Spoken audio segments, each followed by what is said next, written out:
A Ucrânia ataca duas refinarias no interior da Rússia, enquanto Moscou bombardeia a estação ferroviária e navio ucraniano. O ministro alemão citou um cenário de ataque híbrido após ter sido encontrado um drone com explosivos no aeroporto de Leipzig. Infantino, apoiado por cúpula da FIFA, após reunião de emergência, foram reconhecidos erros e apresentadas desculpas às federações. A Ponte 25 de Abril assinala 60 anos e continua a ser a mais movimentada de Portugal, com cerca de 150 mil veículos por dia. A Ucrânia atacou duas refinarias de petróleo russas a centenas de quilómetros da fronteira num ataque durante a noite, afirmou quinta-feira o presidente Volodymyr Zelensky. Por sua vez, a Rússia também prosseguiu com os ataques, atingindo uma estação ferroviária e um navio comercial na Ucrânia. O presidente ucraniano afirmou que os ataques estavam a reforçar as perspectivas para a diplomacia e que a Rússia tem de escolher a paz. A ofensiva surgiu na sequência do assalto da Rússia a Kiev, que matou pelo menos 17 pessoas na terça-feira e feriu dezenas de outras numa altura em que Kiev enfrenta uma escassez de mísseis interceptores. Zelensky afirmou ainda na quarta-feira que tinha falado com o secretário-geral da NATO, Mark Rutte, sobre a obtenção deste tipo de mísseis. Ambos os lados têm vindo a intensificar os seus ataques de longo alcance nos últimos meses, o que levou a um aumento acentuado do número de mortes de civis. Kiev tem lançado um número recorde de drones contra a Rússia, enquanto Moscou tem lançado um número sem precedentes de ataques com mísseis. Em julho, os ataques russos mataram pelo menos 377 civis e feriram outros 2.129 na Ucrânia, tornando este o mês mais mortífero da invasão desde abril de 2022. A Presidente da Comissão Europeia, Ursula von der Leyen, anunciou que a Ucrânia vai receber em breve 1,4 mil milhões de euros. O dinheiro vem dos lucros gerados pelos ativos russos congelados e destina-se a financiar o esforço de guerra ucraniano. A União Europeia congelou cerca de 200 mil milhões de euros das reservas internacionais da Rússia, pouco depois da invasão em grande escala da Ucrânia em 2022. Os ativos continuam congelados, mas os lucros que geram têm sido usados para apoiar Kiev. Esta é a quinta transferência destes lucros para a Ucrânia. A anterior foi feita em março. Com este novo apoio, o total ascende a 8 mil milhões de euros. O anúncio foi feito depois de ataques russos com mísseis balísticos e drones contra Kiev terem provocado pelo menos 17 mortos. Nas últimas semanas, a Rússia intensificou os ataques à Ucrânia, atingindo vários alvos civis. Ursula von der Leyen condenou os bombardeamentos, classificando-os como atrocidades horríveis.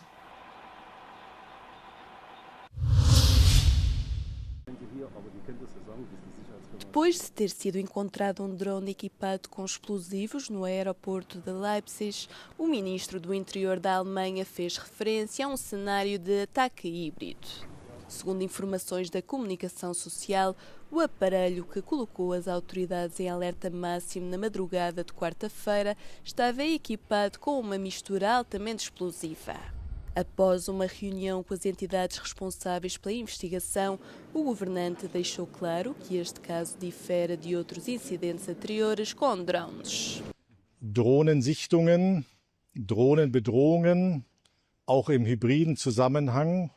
Das kennen wir aus der Vergangenheit, dass eine Drohne bewaffnet mit Sprengstoff sich hier auf einem Flughafengelände befindet. Das ist ein neues Bedrohungsszenario. O Ministério do Interior parte do princípio de que o ato não foi levado a cabo por amadores. Diz ainda que poderão estar envolvidas potências estrangeiras, mas sem mencionar um país específico. Foi, por isso, anunciada a implementação de novas medidas. Leipzig está entre os aeroportos com o maior número de incidentes com drones em território alemão. A crise migratória em Ceuta entrou numa nova fase. A cidade autónoma acolhe atualmente 862 menores estrangeiros não acompanhados, um número que está a levar a capacidade de acolhimento de Ceuta ao seu limite. O governo iniciou a sua distribuição pelas comunidades autónomas, embora várias continuem a rejeitar o sistema de redistribuição, o que reacendeu o confronto político em torno da gestão da migração.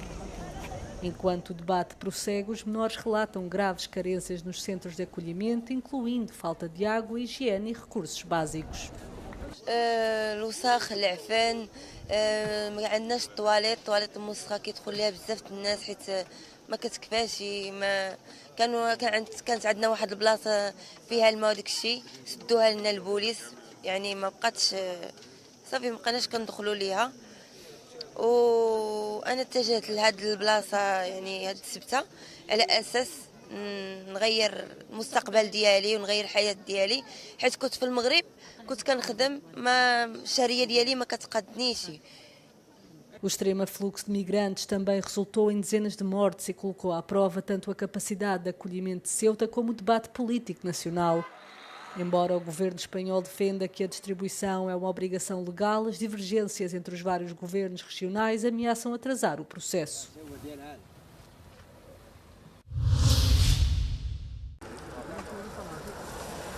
Pelo segundo dia consecutivo, um homem afegão compareceu perante o Ministério Público grego.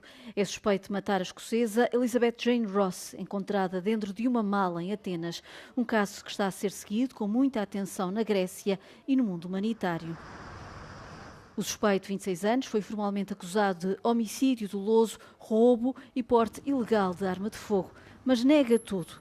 No fim, o juiz de instrução decidiu mantê-lo em prisão preventiva. Antes, o arguido tinha dito à polícia que encontrou a mulher morta no apartamento desta e que transportou o corpo para evitar problemas. Mas o Ministério Público aponta que o suspeito ficou com os cartões bancários da vítima e levantou dinheiro da conta dela.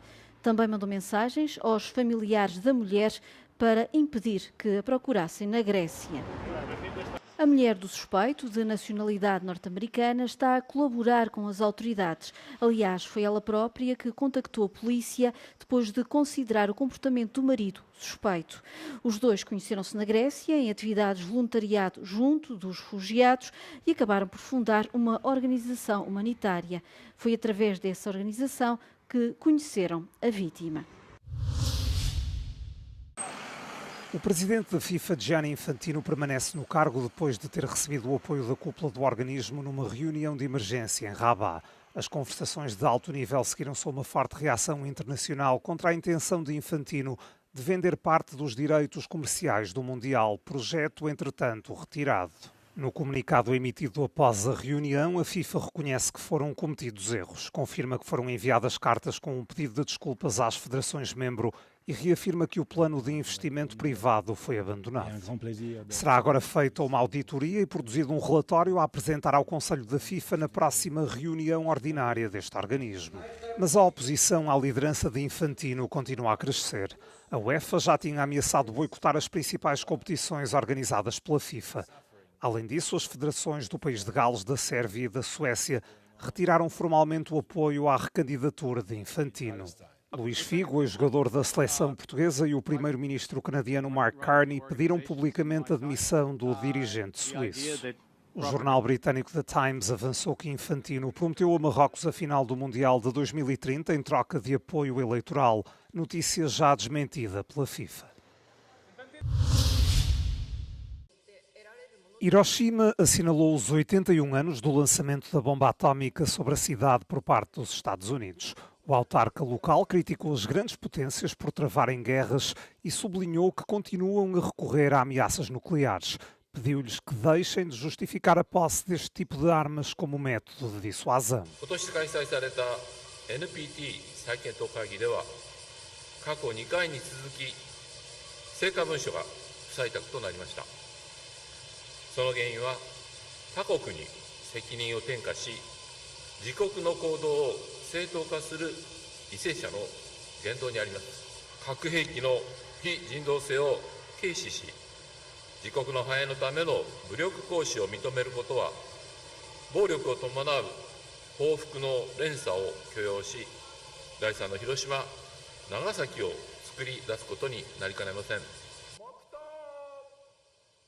Foi a primeira vez que a chefe do governo do Japão assistiu a esta cerimónia nessas funções.